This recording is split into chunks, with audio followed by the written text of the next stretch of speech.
Hey guys, today we're going to be working on a rattan marker chair. This is the picture of what we're going to be working on today. I have the link in the description below. I've got a pencil, monoline eraser, and these Cali Art markers. I'm still using Cali Art markers to see how they are for my students because they seem to like to purchase them. Now when I start on this chair, I'm using the box method. So once I draw the footprint of the box, I'll draw the sides of the box so it looks like an upside down table at this point. I am measuring like the width to the height, just trying to get the proportion of this lounge chair. So this box is super light right now because when I start drawing the details of the chair, I'm looking at the overall shape of it to see what parts actually would touch my box. Okay, so you're going to look at the back of it to see if it's an angled back. You're going to look at the front to see if the legs flare out. And in this case, the legs do flare out, and the angle of the back does angle because it's a lounge chair. So I'm going to mimic that angle here, that slope, so I can get the arm. I'm going to raise this arm on the right side here. So when I do the sketches and this sketch part, it's very loose. Until I like it, I won't harden these lines. And I'm getting like offsetting this line, seeing how that cushion will look. I'm trying to extend the same line for the left arm of this chair. So I'm going to line that up and then mimic the slope that I had drawn earlier. Okay, so I've got the back of this chair now. I'm going to go ahead and define this leg and this back a little bit more. So I'm going to move that backwards a little bit. So again, this is a real quick sketch version of this. Now, if I were going to do this for a grade for school, I would probably do the sketch, but then clean it up and then trace it more neatly on another piece of paper. But because this is me just showing you how to quickly draw a lounge chair and render it, then I'm just going to keep carrying on because it takes time to trace nice and neat. Alright, so I've got my arms a little bit better. My lines are a little darker now that I like them. Now, if I were going to use a pen, this might be where I would use the pen and then erase my pencil lines. If that's the kind of look that you're going for, you can do that here. I'm just doing a study, so that's why it's not super fancy. I'm offsetting the lines of where the wood trim would be versus where the upholstery would be. And so I haven't erased anything like within the chair that I'm going to render. So these are the colors I'm using, part of the Cali Art set. Now before I even started, I did a color reference sheet because I don't know these colors as well as I do Prismacolor. So I still have to use a color reference chart to kind of see like what color is what, because I don't find the number intuitive. I don't have them memorized just yet. So this is how I'm going to put down the lightest color, and you can see where I put it on top of the pencil. It's kind of getting smudgy, a little bit dark there.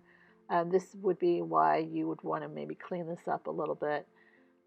But again, this is a study, so it doesn't bother me too much because it's a study. So I've got like a little bit of hatching going on with my marker for the base color. So this is the lightest value that I'm putting on this chair. Now I've got my next value. It's going to be a little bit darker, so I am looking at where the shadows might be, because I slowly build the depth of the marker colors. I'm not bold enough to go dark initially, because then if I make mistakes, that would be hard to recover from. So I'm going to build my colors slowly. So I've got my medium light color now. So you can see a little bit of the light color, right? But you've got the medium light color on top of that. But it just gave me a sense of confidence to do it the lightest value first, even though I cover up most of it. Now this is my third color that I'm putting down. This is the closest to like that rattan color that I'm going for. And I am using the fine tip on this one. getting like the curves. But the other ones I have so far I have been using the chiseled edge. Now I don't like the chiseled edge as much as I like the Prismacolor chiseled edge because it's a rounded chisel, but the Cali Art prices are pretty good. Now this is the fourth color I have down, and this is dedicated to the darker areas of the chair, where I feel it's going to be the darkest area. So I am putting in that value down here. So I'm going to go back, just check my reference. I'm going to use my lighter color, and I'm going to take the dark color and kind of bring it down. It's like a marker version of the paper stump. So now this is my number 3 version.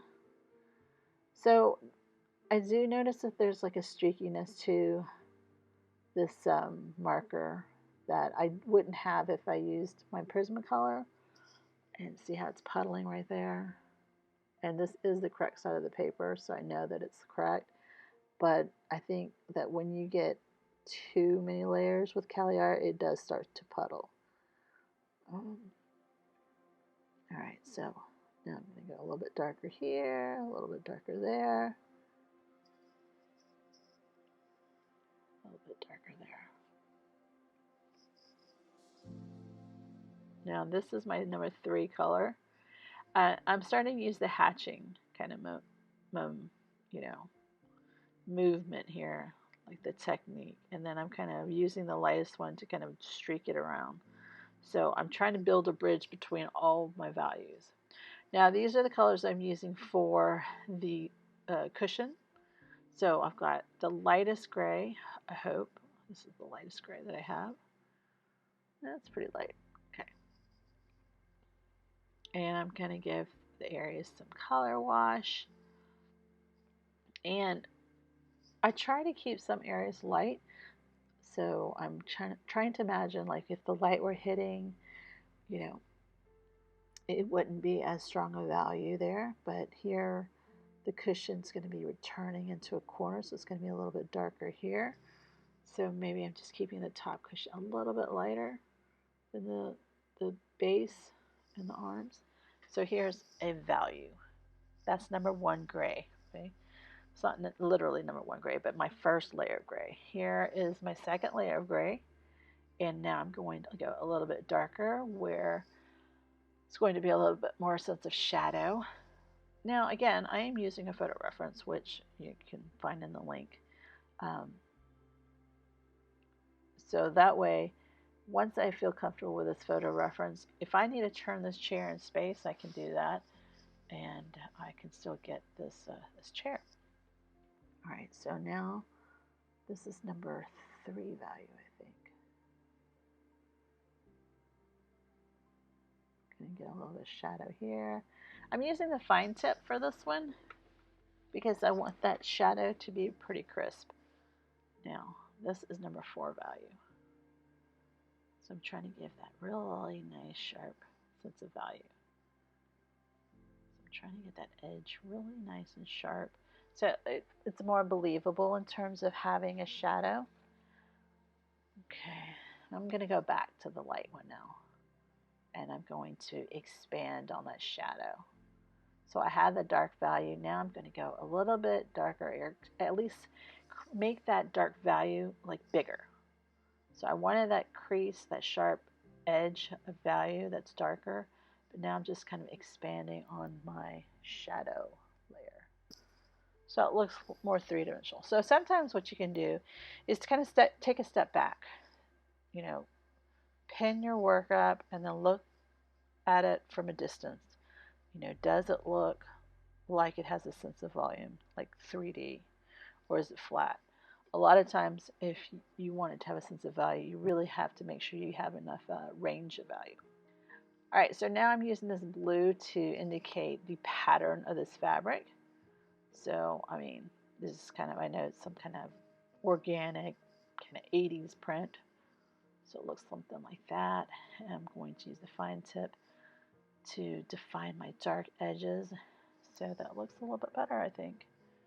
Alright, so I'm just going to kind of play with it a little bit more, define some edges, make it look darker here and there. And it should be a little,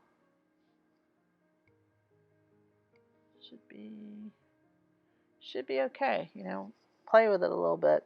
See what you can do to make your edges a little bit sharper. You might want to play with like creating texture. I think the next thing I want to do is make sure that this rattan part actually looks like rattan.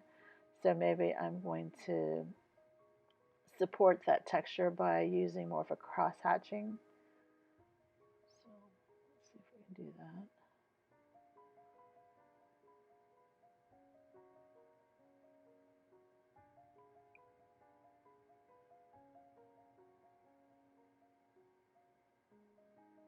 So here, oops, that's oopsie doopsie. All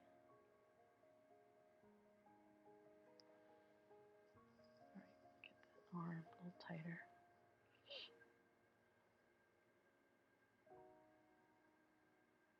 All right, I'm going to go corner to corner of this base. So that gives it, seems like a little bit of shadow there. So it's not like levitating in space. Now I'm going to use the fine side of the, I think number 3 marker, the third marker I put down. And I'm going to use some vertical lines and some perspective lines in terms of the perspective of the chair. So it has a sense of hatching, cross hatching, but with perspective. So here is the front side of that. And then if I want, I can use my white gel pen, and I'm going to, look for the areas that I might have mistakenly, done too much color and I need to come back with a white highlight. This is where I'm going to put it. And that's about it. I hope that helps you, and I'll see you next time.